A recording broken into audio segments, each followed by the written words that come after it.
the hill I'm willing to die on is that you need a really good product marketing team, however big the company is, that is to lay the foundation of everything that you do within marketing. This is You Should Talk To, a podcast for busy marketing leaders who are looking for support and tips on getting shit done. In each episode, Daniel Weiner interviews marketing leaders and discusses their experience, successes, and failures around hiring agencies. If you're interested in finding and choosing the right agency partner, then let's jump in.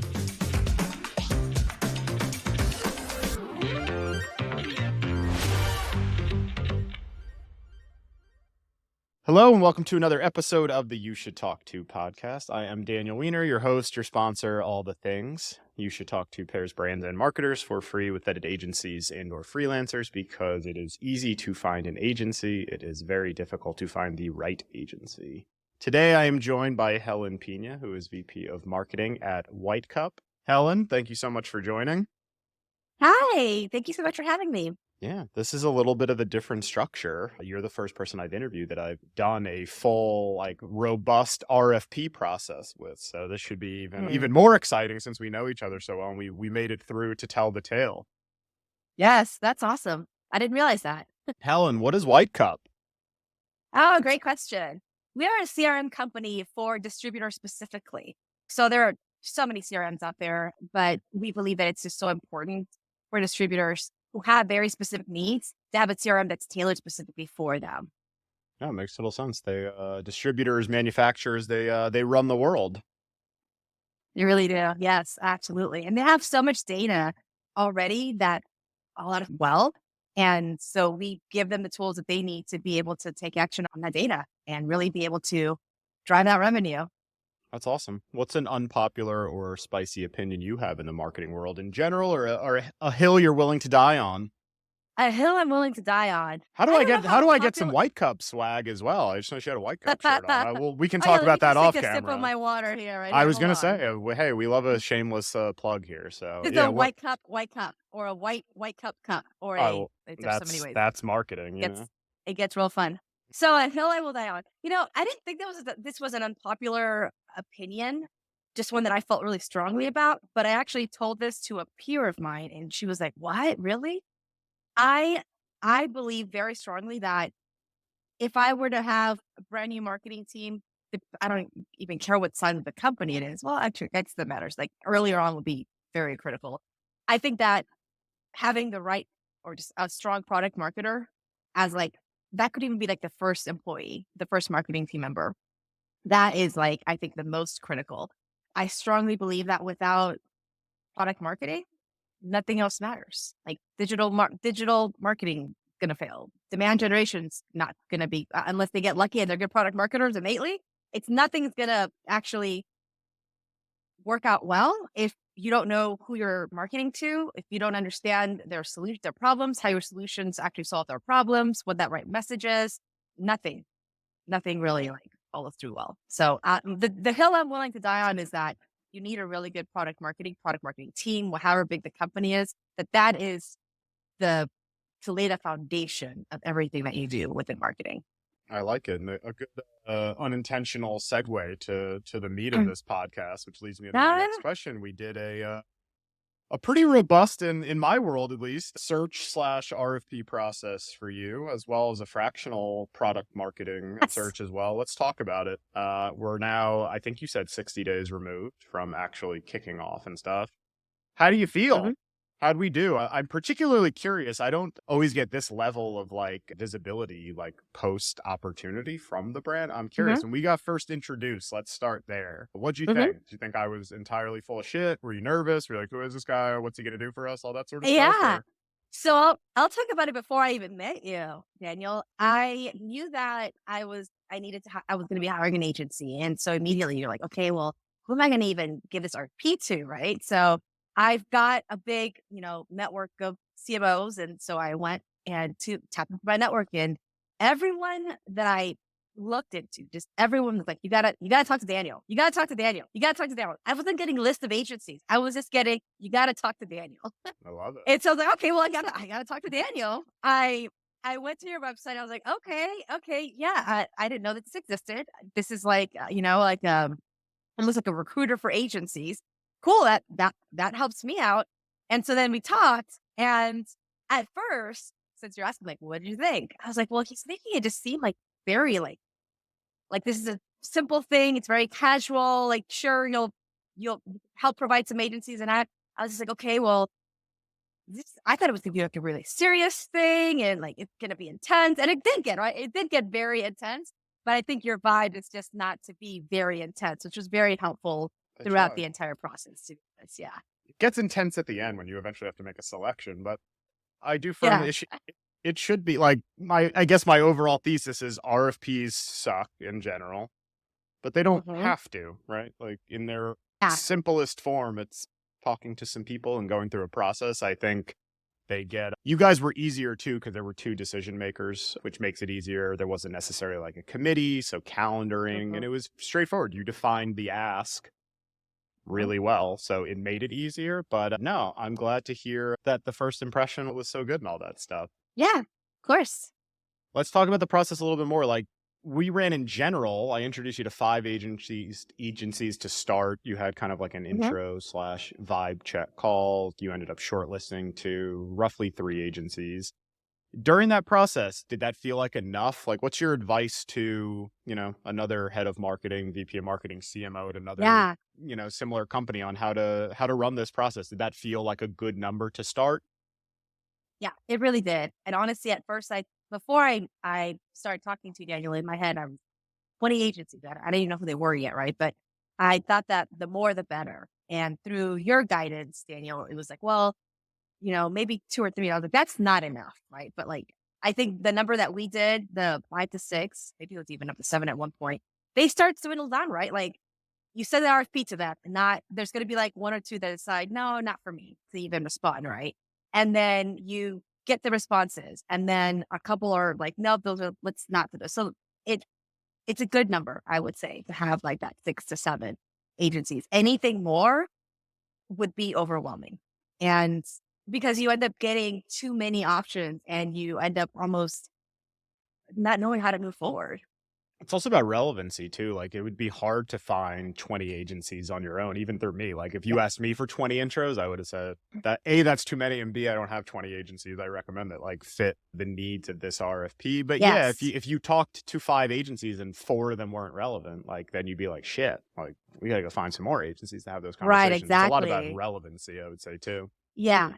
And that's what was key because when I was off on my own asking for agency recommendations, I was like, we're this size company. We are looking for this kind of service and very, very high level. Not enough about me as my organization that like as it would be in an RFP. And working with you, Daniel, you were able to like I created the RFP and then I handed it over to you. And from the RFP and our conversations together, you then, which you have way more than 20 agencies that you even know, right? But then you were able to say, like, well, for this specific need, these are the right agencies to consider, even.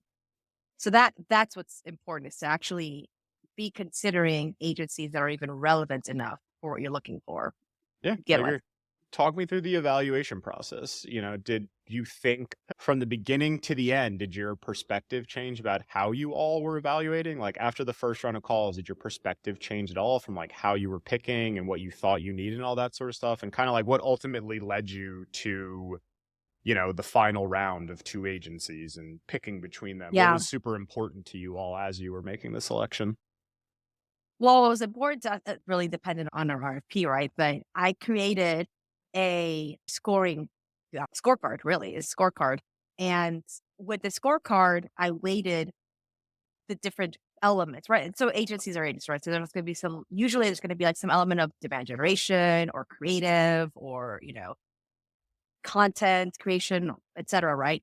So I weighted those different sections based on what my needs were, which were at ours are demand generation, right? So like they were weighted differently so that I could put everything into perspective literally on paper, right? Like, oh, like this agency looks great. But technically, with what I'm looking for, it actually falls short on these really important things, right? It's hard to see that through like a shiny RFP response, a proposal, when you're not actually looking at what like measuring very specific things. So that was really helpful for us.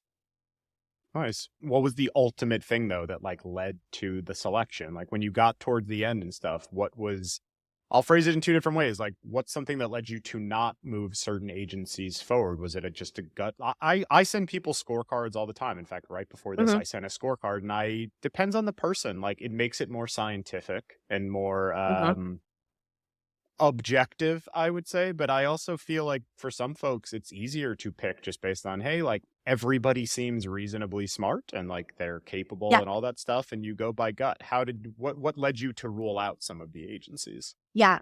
For me, what was important and what stood out were the proposals where it was clear that they had read our proposal like clearly, right? That they had actually read it, understood us, understood our situation, and was able to, at some level, not like perfectly planned, but gave a shot at explaining, yes, I know what you do. I know what problems you're trying to get us to solve. Here's how I would go about solving those problems.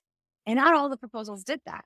And I'm not about to choose an agency and wait until I've cut that first check to see if they can bring it to the table, right? Like I do need to be able to see like what is your approach? How would you handle our specific situation and not just, how you would handle any client, but specifically me because I am every client's unique. They're all in different situations and they're all trying to solve very specific things.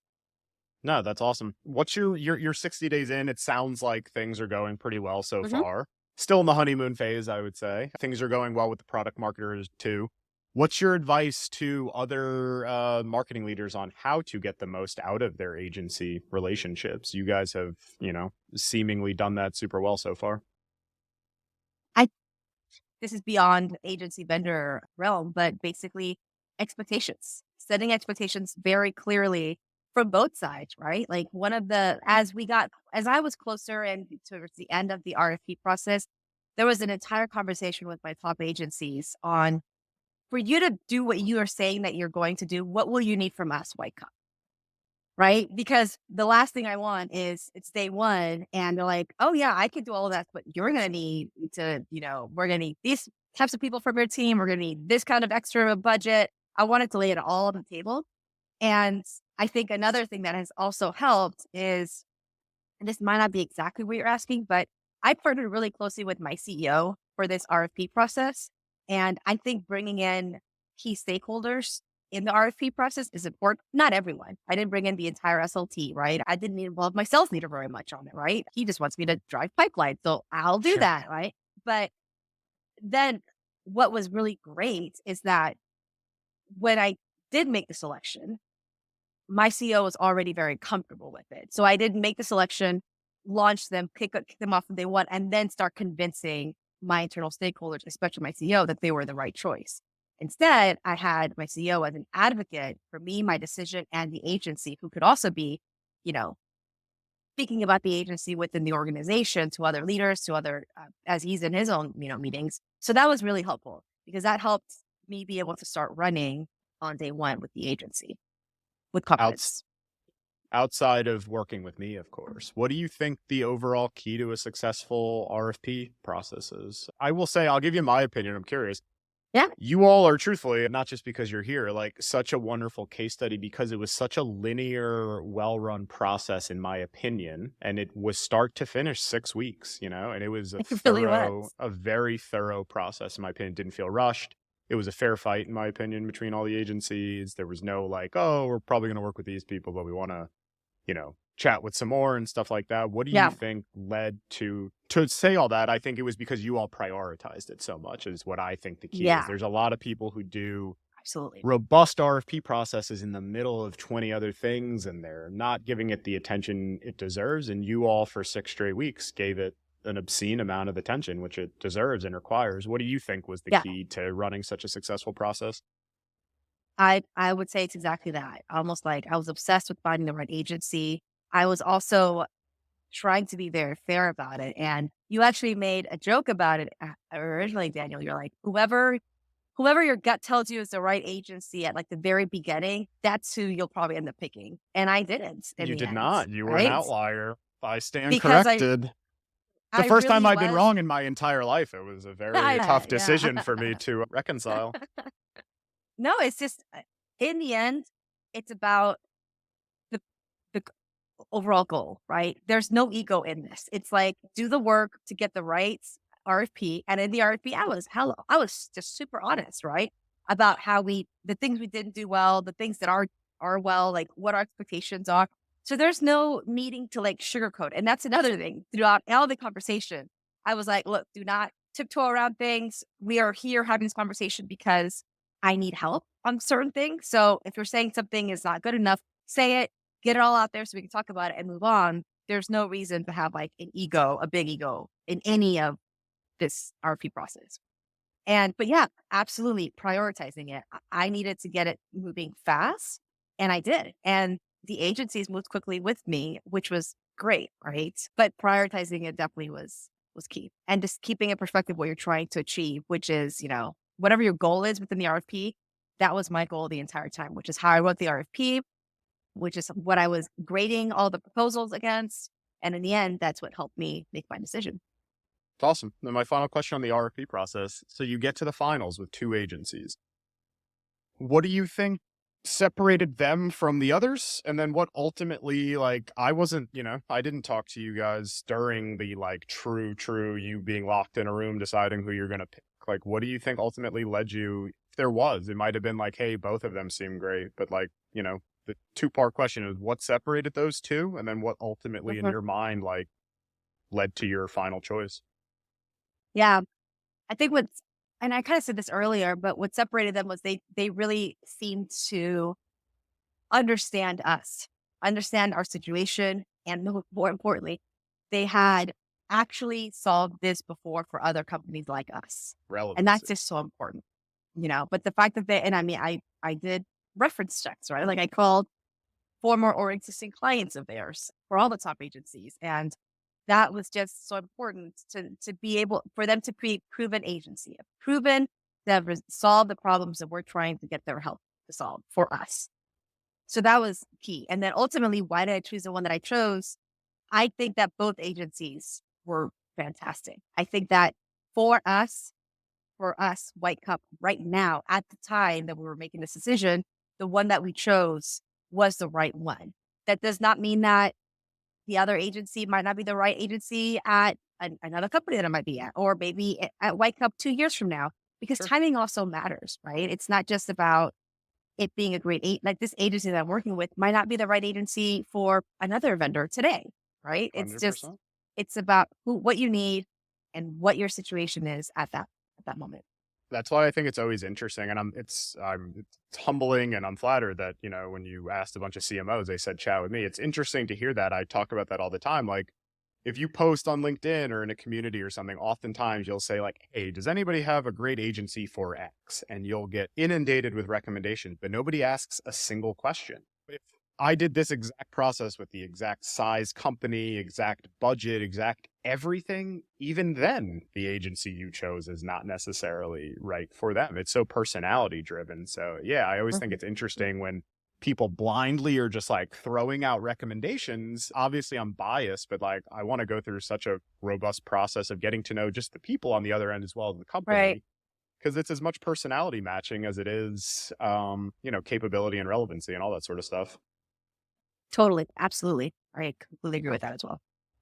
What's something in general, not necessarily pertaining to the RFP, that you think agencies oftentimes get wrong?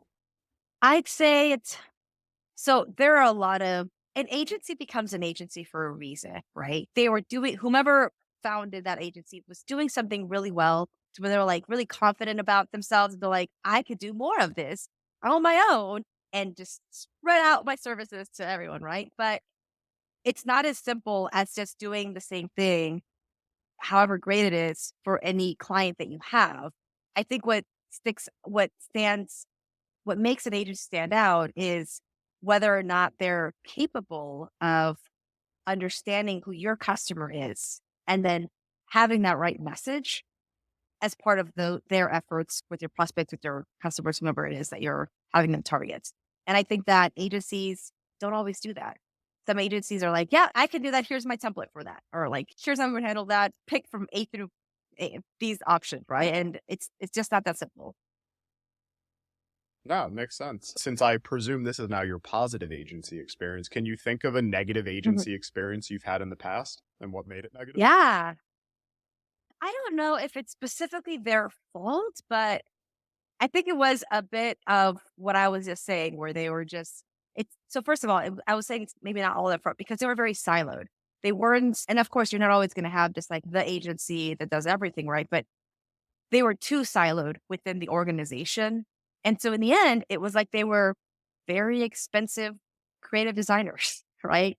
With some ideas, but unless they're actually entrenched in the messaging with the product marketing team, with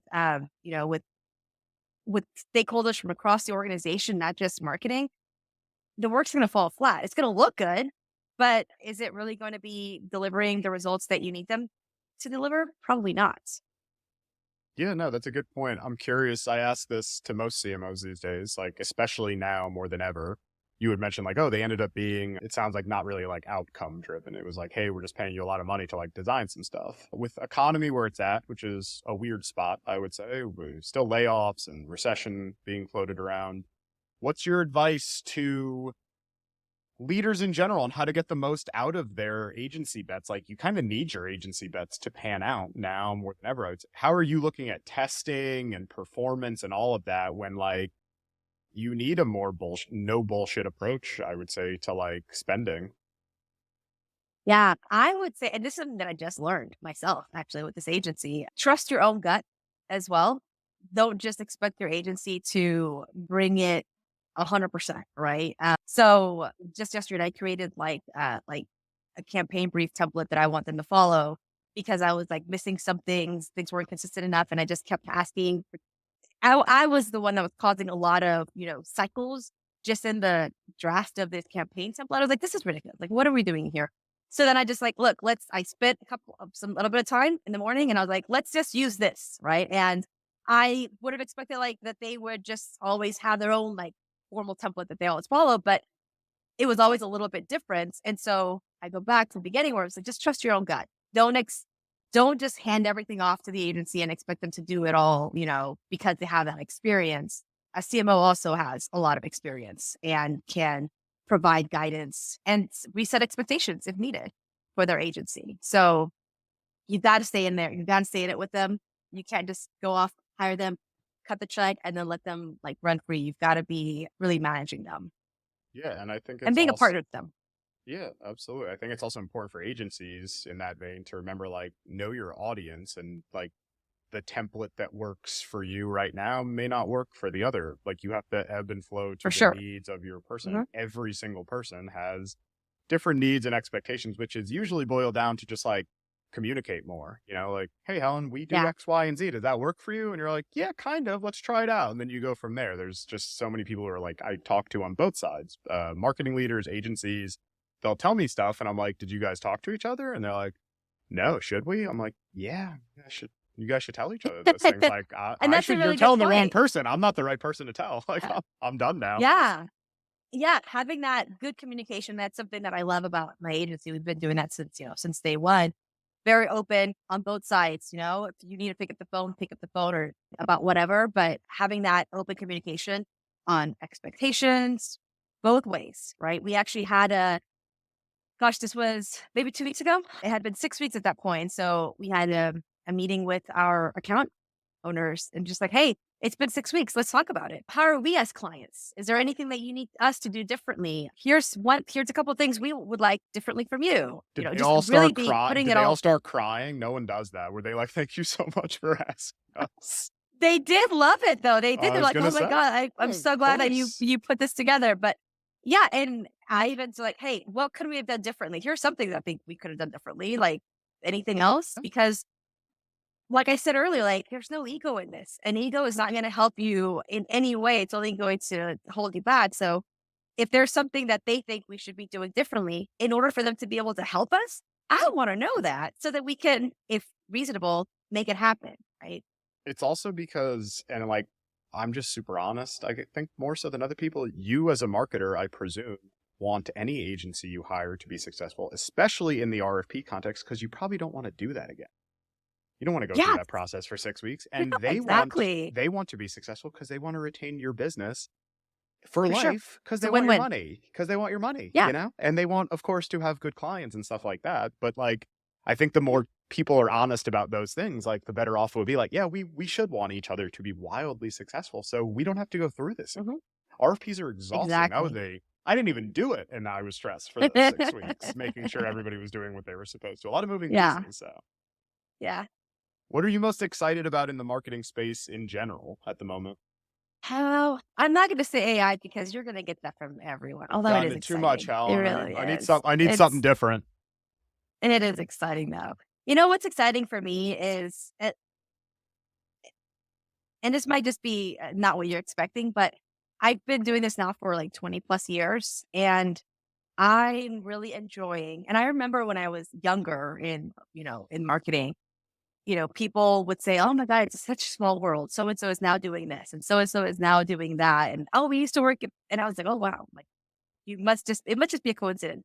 But the world does get smaller and smaller as you've been doing this longer, right? Like people that you used to work at start to work at a different organization that you used to work at, etc. And I am really enjoying seeing other fellow marketers, raise, go up the ranks and do new things and staying connected with them and all those relationships throughout my career.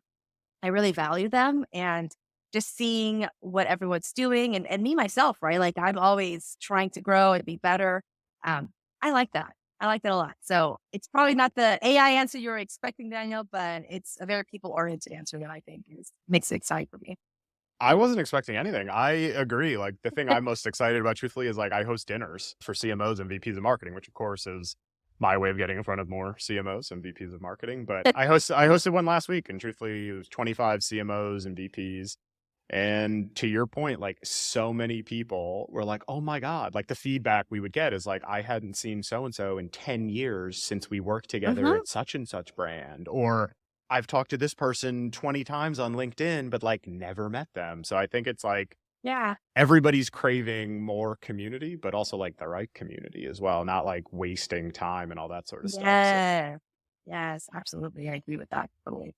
on the flip side, what keeps you up at night from a marketing or business standpoint or stresses you out at the moment? It can't be your agencies anymore because we got that figured out. So Well, no, but the answer is always pipeline. Because I mean, a marketer that's doing marketing, like that's what you're doing, right? Is you're bringing in pipeline to sell and to grow the organization. So it's always pipeline for me every single time. well, hopefully the pipeline is full and becoming more full while we're on this Even podcast when it together. gets fuller and grows, it always Constant. just seems to be going up. So I'm gonna submit a form fill this weekend. I think I'm in the market for some manufacturing and distribution solutions for You Should Talk To. So I'll see if I can give you an MQL this weekend. no, no, no. It's about viable pipeline. You That's what I'm know this, saying. Daniel. It's about relevancy, right? I'm kidding. No, this was great. We'll finish with some fun ones so you can get back to it. What was your very first job? Ooh, okay. So, I mean, technically it's Dairy Queen, but I'm not gonna say that was the first job because I only did it That's for good. like a month or two That because I was counts. 15. They hired me at 15 and I just needed no M- one hired you until they're 16, right? Maybe So illegal. my real first job. Maybe illegal. I don't. We're not an employment lawyer here. We'll But bleep I that out. quickly, as soon as I went to as soon as I became 16 that same summer, I went to the Gallup poll and I worked at the Gallup poll for like 6 years. Isn't What's that a that? long time? What is The that? Gallup poll, it's they do surveys Oh, the across the country. surveys of Gallup. Yeah, The yeah, Gallup yeah, yeah. poll, Okay, yeah, gotcha. so Yeah, Gallup. I thought I you were saying did Gallet. I was like, what's a Gallet? no, Yeah, it's it's Gallup poll. Gallup. Yeah, no, I did surveys over the phone for years. I did them in Spanish, and it was an amazing job for a 16-year-old. Like, I it was 100% commission. It was you had, I guess, at 15 to 20 hours that I had to get in per week. You go in at any point. So it does not matter. I didn't have a schedule. So I had to really be responsible enough to go and get my hours and then also be driven enough Yeah. to keep coming back if I had a bad day and I got like 0 surveys that day, right? And so it was salary. It was commission at 16 through to college to where it was amazing. I loved it. And I made such good friends. I was gonna say, normally my follow-up to that is like, is there anything you're doing today that you know, take from that first job still? Every single I'm job guessing that there's I've a good had, well, I'm guessing with every that single job. you learn to move on from rejection of cold calling and people hanging up Absolutely. on you. Yeah, and I also learned how easy it was. People to do what you wanted, even over the phone. Like, I mean, it was fun. It was exciting. That's Surveys over good. the phone. What would Yeah. your what would your final meal be? I presume the dessert is Dairy Queen, but what would your final meal be? Um, my final meal. Gosh. So this is actually the hardest question you've asked me because, gosh, do I like food? Um, I'll say that the drink would be a freshly squeezed lemonade okay. with a cocktail on the side, some margarita with tahini and not salt, of course. The Obviously. meal will be Mexican, probably. Oh my gosh. Today I'll say it's arroz con pollo Okay. and From any dessert. homemade or anywhere specific? My mom's. I mean, my Okay. mom's. Like, I wish I can make now. So my arroz con pollo. She really. Your mom's is 100% better though, I would imagine, just because she's the one making it. That's what she would say, but I would say my Mexican rice now is probably my favorite Mexican rice out Okay. of all of them. Yeah. And then dessert would be, oh gosh. So these, maybe something with some guava empanadas. Okay. Very specific. We like it. Yeah. And then my final question, maybe the answer is your mother, who knows? Who is somebody who inspires you personally, professionally, or Oh, both? it is my mom. And not just because of her great cooking, but I was gonna say that's a good answer. she is the hardest work. She taught me my work ethic. And she is just such a hard worker. She's very bright and also very caring. I didn't realize how I was just my mom's person, my mom being wrong person until I was like an adult. And I realized that not all moms were like my mom. I was like, she's just being a mom. No, she's funny and caring and learns so fast. And yeah, I just have learned so much from her about resilience and trying hard from like the very get-go of like doing a school project, right? She would just be like, you got to give it your all here, and so that's how I am. That's awesome. That's why the RFP process went so well. That's what the RFP process. Thanks, mom. Yeah. No, this was awesome. I appreciate it. I'll give you a plug of all of the marketers that I help, but which is at this stage for doing this for 3 years, like thousands of opportunities, some big, some small, some in between. You were, I think, if I had to like rank it, I would give you my favorite for one main reason. You were just so communicative with everybody. RFPs and those processes, oftentimes, not everybody is like thoughtful with the agencies. They don't realize how much work they are putting in. And like, not that like you changed people's lives, but like you're giving people budget so they can hire Yeah. and they can continue their business and stuff. And I was just really impressed with how you handled even the agencies that lost, that did not win. Like everybody was nobody could be mad. It was, like we got great feedback, that we can get better on. And some of the things that they told us like will make us better for the next one. It wasn't like you kept anybody in the dark. You gave me just a million pieces of feedback and even certain things that I've taken to other RFPs that have made those better than the process I did with you all and stuff like that. So no, I appreciate everything you did. And it was Yeah, an awesome thank process. It was you. super fun to work with you guys. Awesome. Well, thanks. I really appreciate that. Where does if you're in manufacturing, distribution, and you need a data-driven CRM, where are they going? Whitecupsolutions.com, correct? White cup. Yeah, exactly. Love it. It's solutions though, correct? We just talked about this. Whitecup Solutions. Whitecupsolutions.com. And if you own whitecup.com, please contact Helen. We want the URL. I would love that, please. That'd be my Thank you. Christmas present. Thank you very much, Helen. I appreciate it, and we will chat with you soon. Thank you so much.